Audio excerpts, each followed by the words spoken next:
नमस्कार. स्वयंपाकघर निलिमा किचनमध्ये आज आपण अगदी साध्या सोप्या पद्धतीने परफेक्ट अशी खानदेशी मसाला खिचडी आणि त्यासोबत खाल्ली जाणारी कढी कशी बनवायचं ते आज आपण बघणार आहोत. चला आपण वेळ न घालवता लगेचच रेसिपीला सुरुवात करूया. सर्वप्रथम आपण खिचडीची तयारी करून घेणार आहोत. त्यासाठी सर्वात आधी एका भांड्यामध्ये आपण आता बरोबर 1.5 कप मी आता तांदूळ घेते. तांदूळाचा कुठलाही प्रकार आपण खिचडीसाठी वापरला तरी काही हरकत नाही. 1.5 कप तांदूळसाठी इथे अर्धा कप आपण तुरीची डाळ घेतली. तुरीची डाळीच्या जागेवरती मुगाची डाळ ही वापरली तरी काही हरकत नाही. दोघीही वस्तू आपण आता व्यवस्थित मिक्स करून घेतले. अशा पद्धतीने आपले आता डाळ तांदूळ व्यवस्थित मिक्स करून झाल्यानंतर लगेच खिचडीसाठी लागणारं गरम पाणी लगेच आपण ठेवून द्यायचं. जर गार पाण्याने आपण खिचडी बनवली तर लगेच खिचडीची चवही बिघडत असते, म्हणून कधी खिचडी बनवताना गरम पाण्याचा वापर करा. आता आपल्या तांदूळांना कितपत पाणी लागतं त्यानुसार आपण एका भांड्यामध्ये एका पातेलीत पाणी हे आधीच गरम करून घ्यायचं. आता आपल्या इकडे पाणी गरम होतंय तोवर लगेच आपण खिचडीला फोडणी देऊन घेणार आहोत. खिचडी फोडणी देण्यासाठी साईडला गॅसवरती आपण कुकर गरम करून घेतलाय. त्यामध्ये लगेच 2 चमचे तेल आपण आता गरम करून घेणार आहोत. तेलाचं प्रमाण कमी जास्ती केलं तरी काही हरकत नाही. त्यानंतर तेल अगदी छान तापल्यानंतरच आपण यामध्ये 1 चमचा मोहरी अगदी छान अशी फुलून घेणार आहोत. आता आपली मोहरी ही छान फुलल्यानंतर लगेच बारीक चिरून घेतलेले कांदे, मध्यम आकाराचा एक मी कांदा आणि आता आपण शेंगदाणे हे घालणार आहोत. कांदा शेंगदाण्याचं प्रमाण आपल्या आवडीनुसार आपण टाकून घेऊ शकतो. जर आपल्याकडे कढीपत्ता असेल, कढीपत्ता देखील आपण घातला तरी काही हरकत नाही. तर सर्वात आधी आपण शेंगदाणे घातल्यानंतर फक्त याला अर्धा मिनिटभर तेलामध्ये परतून घेणार आहोत. जर आपले शेंगदाणे अगदी छान असे क्रिस्पी परतले गेले तर ज्यावेळेस आपण खिचडी खातो त्यावेळेस खूप छान असे आपले दाताखाली शेंगदाणे आल्यानंतर ते चविष्ट असे ते लागतात. तर शेंगदाणे अर्धा मिनिटभर मी परतून घेतले तेलामध्ये. लगेच आपण कांदा देखील हलकासा ब्राऊन कलर येईपर्यंत एकसारखं चमच्याने ढवळत हलवत मंद गॅसवरती आपण कांदा हा परतून घ्यायचा.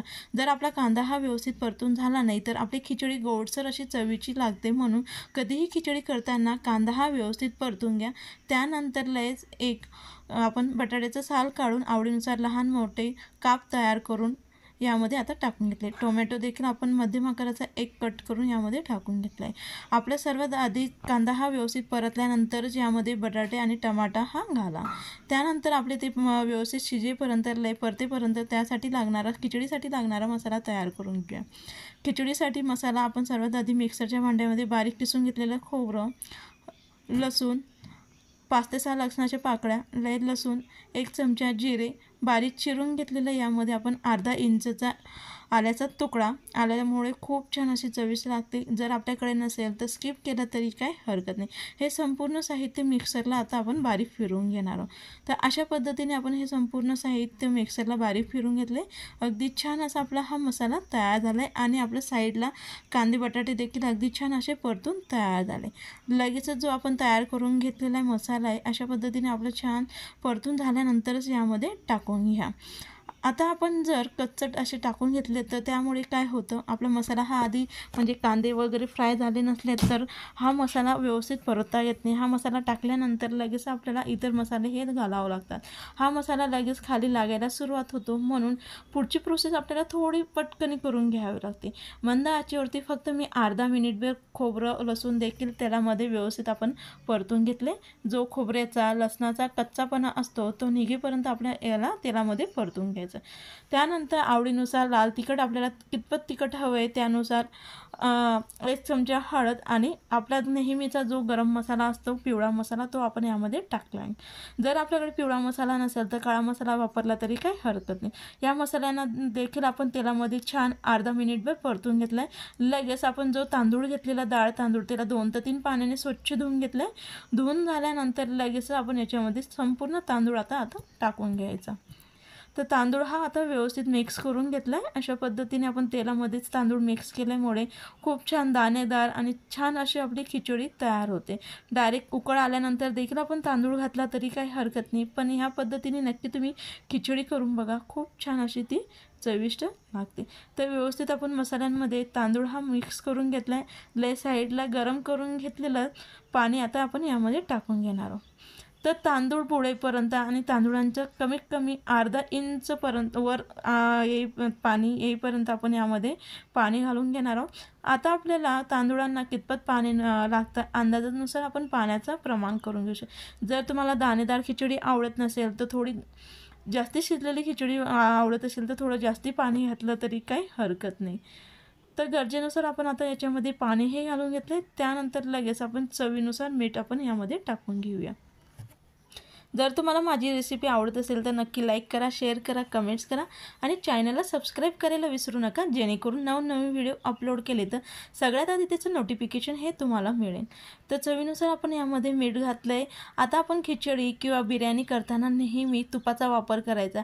यामुळे खूप छान असा सुगंध आपल्या खिचडीला येतो आणि खाताना देखील अगदी छान चविष्ट अशी आपली खिचडी ही लागते. तर तूप घातल्यानंतर त्याला व्यवस्थित मिक्स करून घेतले. लई बारीक चिरून घेतलेली आता आपण यामध्ये कोथिंबीरही घालून घेऊया. आता आपले संपूर्ण साहित्य घातल्यानंतर लगेच आपण याला व्यवस्थित मिक्स करून घ्यायचं, जेणेकरून संपूर्ण जे मसाले आहेत संपूर्ण हे इन्ग्रेडियंट्स ते व्यवस्थित मिक्स होतील आणि एकसारखे अगदी छान अशी आपली खिचडी ही तयार होते. तर याला मी व्यवस्थित मिक्स करून घेतले. मिक्स करून झाल्यानंतर लगेच आपण कुकरचं झाकण लावून मंद आचेवरती याच्या 3 ते 4 शिट्ट्या आपण करून घेणार आहोत. तर कुकरचं झाकण लावल्यानंतर बघू शकाल तर 3 मंद आचेवर 3 ते 4 शिट्ट्या आपण आता करून घेणार आहोत. तर एक शिट्टी आता आपली झाली आहे. त्यानंतर लगेच आपण आता शेवटची शिट्टी झाली, लगेच गॅस बंद करायचा. हलकासा गार झाल्यानंतरच आपण आता कुकरचं झाकण हे उघडणार आहोत. तर हलकं गार झाल्यानंतर तुम्ही बघू शकाल अगदी छान अशी आपली खानदेशी स्पेशल झणझणीत अशी चविष्ट खिचडी आपली तयार झाली. जर आपण गरम गरम खिचडी काढून घेऊ तर त्यामुळे तांदूळ हा तुटतो आणि आपली दाणेदार अशी खिचडी तयार होत नाही. म्हणून कधीही खिचडी तयार झाल्यानंतर थोडं तिला गार होऊ द्या, मगच आपण त्याचं झाकण हे कुकरचं उघडून घ्या आणि त्यानंतरच मिक्स करा. त्यामुळे आपले भाताचे जे दाणे असतात ते अजिबात तुटत नाही आणि आपली खिचडी अगदी छान तयार होते. याला व्यवस्थित मिक्स करून घेतली. आता खिचडी तयार झाली. आता आपण कढी कशी बनवायचं ते बघूया. कढी बनवण्यासाठी सर्वात आधी मिक्सरच्या भांड्यामध्ये 2 ते 3 लसणाच्या पाकळ्या, अर्धा इंच आल्याचा तुकडा. आल्यामुळे खूप छान अशी आपली कढीला चव ही येते. लगेच त्याच्यात हिरवी मिरची आवडीनुसार आणि अगदी थोडंसं आपण त्यामध्ये जिरंही घातलं आहे. अजिबात पाणी वगैरे न घालता लगेच मिक्सरला बारीक आपण मसाला तयार करून घेतला आहे. अशा पद्धतीने आपला अगदी छान असा चटपटीत कढीसाठी लागणारा झणझणीत असा मसाला तयार झाला आहे. आता आपला मसाला देखील तयार झाला आहे. त्यानंतर लगेच आपण कढी बनवण्यासाठी लागणारं ताक एका भांड्यामध्ये मी घेतलं आहे. आता हे बरोबर अर्धा लिटर ताक घेतले. आता आपल्याला कितपत कढी बनवायचं त्यानुसार आपण ताक घ्यायचं आणि लगेच अर्धा लिटर ताकासाठी इथे 1 चमचा पोहे खाण्याचं आपलं बेसन पीठ घेतलं आहे. यामुळे जी कढीची कन्सिस्टन्सी असते ती अगदी छान अशी येते आणि आपली कढी देखील चवीला अगदी छान अशी ती लागते. तर लगेच अगदी थोडंसं पाण्यामध्ये आपण ते पीठ मिक्स करून घेणार आहे. अशा पद्धतीने व्यवस्थित आपण ह्या पिठाचं बॅटर तयार करून घ्यायचं. आता आपलं हे बॅटर तयार झाले. लगेच हे त्या ताकामध्ये मिक्स करून घ्यायचं. ही प्रोसेस आधीच करून घ्यायची. जर आपण ही प्रोसेस ऐन वेळेसवर म्हणजे बरेच वेळेस काय करतो आपण फोडणी दिल्यानंतर ताक टाकतो आणि त्यानंतर हे पीठ टाकतो आणि त्यामुळे आपली कढी ही 99% फुटण्याची शक्यता असते. म्हणूनच ही संपूर्ण तयारी आधी करून घ्या. लगेच याच्यामध्ये अगदी थोडीशी हळद घालून याला व्यवस्थित मिक्स करून घेऊया. आता आपलं ताक देखील अगदी परफेक्ट असं कढीचं तयार आहे. चला आपण लगेच कढीला आता फोडणी देऊन घेऊया. तर कढीला फोडणी देण्यासाठी साईडला मी पातेलं गरम करून घेतलं आहे गॅसवरती. आपलं पातेलं हे अगदी छान असं व्यवस्थित तापल्यानंतरच आपण याच्यामध्ये आता अर्धा चमचा तेल हे गरम करून घेणार. तेल अगदी छान तापल्यानंतर याच्यामध्ये अर्धा चमचा मोहरी अगदी छान फुलल्यानंतरच आपण याच्यात अगदी थोडीशी मेथीची दाणे हे टाकून घ्यायची. मेथीची दाणे अगदी व्यवस्थित फुलल्यानंतर लगेच आपण जो मसाला तयार करून घेतलेला तो यामध्ये घालून त्याला व्यवस्थित मिक्स करून घेऊ. फक्त अर्धा मिनिटभर आता हा मसाला आपण व्यवस्थित तेलामध्ये मिक्स करून परतून घेणार आहोत. मसाला अगदी छान परतून झाल्यानंतर लगेच आपण यात आपण सगळ्यात शेवटी हिंग हा घालायचा.